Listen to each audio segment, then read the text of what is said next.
Sticking on Reform UK, they have promised to scrap new high-speed rail schemes, saying that they'd spend the money on things that the country needs more.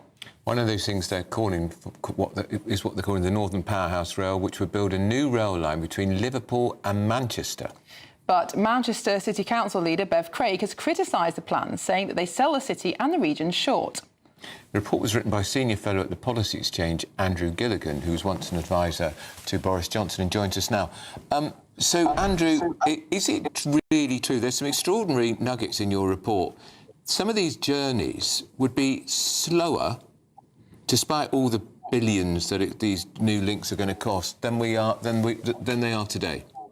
That's right. This scheme is truly insane. It achieves a difficult feat of making HS2 look sensible. So the journey between Manchester and Liverpool, for instance, currently takes 34 minutes on the existing line, which goes direct via Newton Le Willows, if you know, that's called the Chatmoss line. And actually the trains usually do it a little bit quicker. On the new high-speed line that will cost at least £17 billion to build, the journey time will be 35 minutes. It'll be a minute slower than the existing line. What's the point? And the official reason for that is it's going via Manchester Airport, which, as you know, is south of Manchester. Liverpool's west of Manchester. So instead of going west, it first goes 9 or 10 miles in the wrong direction, that is south airport. Then does it turn west towards Liverpool.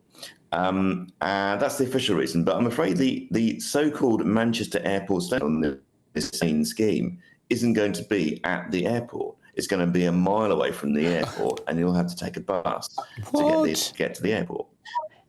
So it's truly extraordinary. The real reason, I think, is that first kind of 8 or 9 miles in the road is going to be shared with HS2, the northern bit of HS2 between Manchester and the Midlands that was cancelled under Rishi Sunak. And I think part of the secret plan is to revive that as well. So we'll end up with 2 idiotic high-speed schemes, probably at a cost of, just for the Liverpool-Manchester and the revived northern bit of HS2, that's probably going to be 50, 60 billion, I should think, just for those 2. And who pays that? The taxpayer?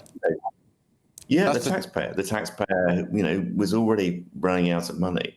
And just imagining what you could do with that money, or even half of that money for the North transport system.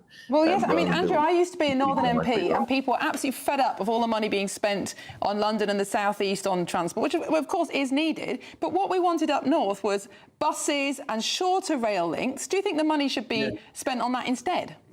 Totally, and that's what our report says. What our report's proposing is a kind of northern equivalent of the Elizabeth line in London, a cross-city underground line across Manchester city centre that would join up the conventional lines on either side. And that would be massively more useful than a high-speed line. So the high-speed line they're proposing, firstly, like I say, it's going to be slower than the existing one, and it's not going to serve the places it says it serves.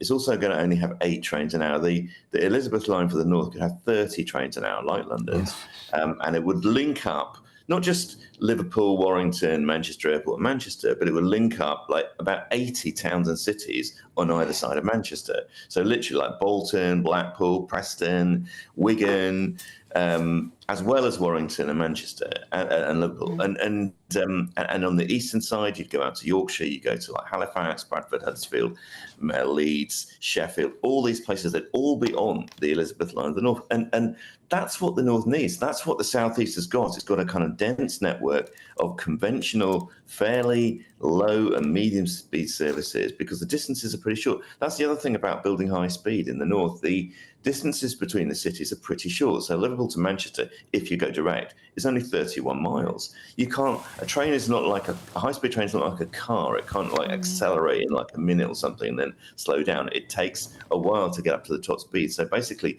at a short distance, they can never get up to the kind of high speeds for which these lines are designed. It's absolutely crazy. But also, Andrew, these costs you've estimated, they'll be way, way higher, because they always are, because we're rubbish at doing major infrastructure projects in this country. Look at HS2. It's also partly they literally lie about the cost to get started, and then only once it's got started and it's too late to cancel do they reveal the true sums. Because we were told that HS2 would cost what, 33 billion for the whole scheme. Well, it's costing more than 3 times that much just for the between London and Birmingham. And I just think this obsession with high-speed rail is absolutely crazy, and it's killing transport policy in this country, because what people need, like you said, Miriam, is like better services that they use every day, not one high-speed line that, I mean, as Richard Tice, a reformer, said, it is only going to be usable by business people on expenses. Now, Andrew, one of the things you point out in your report, because some of our viewers will be sitting there watching this thinking, why on earth would the government push ahead with such a white elephant scheme? They know it's not going to work. They know it's going to cost too much money. But you say that the reason that we're still pursuing high-speed rail is because of a massive lobbying effort by the construction and consultancy industries, and that 8 of the 10 private sector directors of Northern Powerhouse Rail work for firms with direct commercial interest for HS2. How has this not been flagged up before? I don't know. I mean, I've been banging on about it for ages in government, and actually that was one of the things that persuaded Rishi that this is a bad idea, that, it is blatant special pleading. There's this group called the Northern Powerhouse Partnership, which is widely quoted in the media. It calls itself a representative body for the North's business and civic leaders. Very widely treated as such by the media. The BBC's always interviewing their chief executive, a guy called Henry Morrison, always treats him as kind of representative of the North. And actually, you don't have to look very far to find out this is basically a high-speed lobbying operation. Andrew, I'm so sorry. We are going to have to leave it there, but fascinating report, and I'm sure there's much more to come on that. It's a con, isn't it? Yep, don't go